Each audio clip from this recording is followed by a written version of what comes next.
بسم الله الرحمن الرحيم guud ahaan bahda saxaafadu aad iyo aad ma santiin maanta waa arbaco taariikhdu waa 5 bishii 7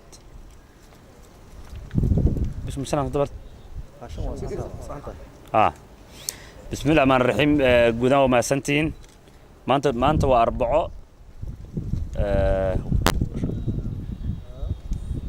يعني 5 bishii 7 2017 shirkii caadiga ahaa ee gobolka Banaadir ayaan galnay waxyaabaha looga hadlay shirka maanta waxay ahayd oo ka duwan waxyaabihii hore laga hadli jiray aad waxaa loo gorfeeyay arrinta ku saabsan kormeerka oo nadaafadda ugu horeyso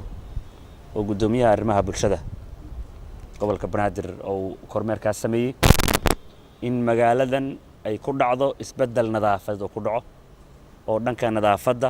ku saabsan qodobkaas dhammaan gudoomiyaasha degmooyinka iyo gobolka Banaadir dhan wala isla gorfeeyay wax badan ayaana iska bedelay isbuucii la soo dhaafay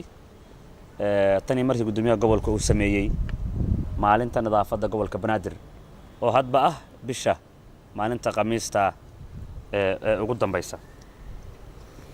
sidoo kale xaba aad looga hadlay waxa kamid ahaa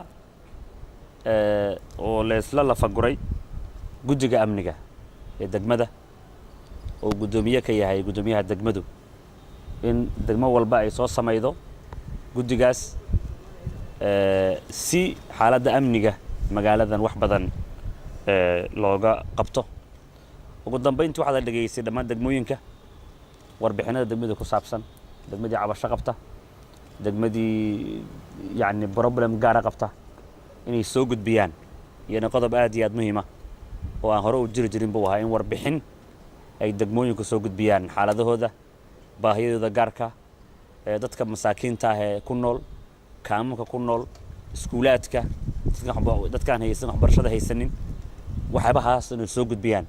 iyana qodob aad iyo aad la isku lafaguray ayay ahayd sidoo kale waxa laga hadlay wacyigelinta bulshadan Soomaaliyeed يعني مدة برسنة waxay u baahan tahay wacyigelin u baahan tahay in gudoomiyaasha degmooyinku ay bulshada wacyigeliyaan oo ay kala hadlaan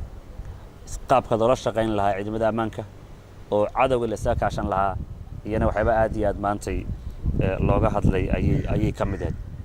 qodobka ugu dambeeya waxa miisaaniyad gaar ah loo sameeyay degmooyinka oo ku xeendaaban degmada ku xeendaaban yana qodob maanta soo kordhay ayuu ahaa guud ahaan shirku intaas uu ku koobnaa waxa shir gudoominaya gudoomiyaha xigeenka koobaad ee gobolka Banaadir mudane Maxamed Saalax ayaa gudoonka ahaa waxaana ka soo qayb galay dhammaan gudoomiyaasha degmooyinka iyo ku xigeenada gobolka Banaadir waa maasantii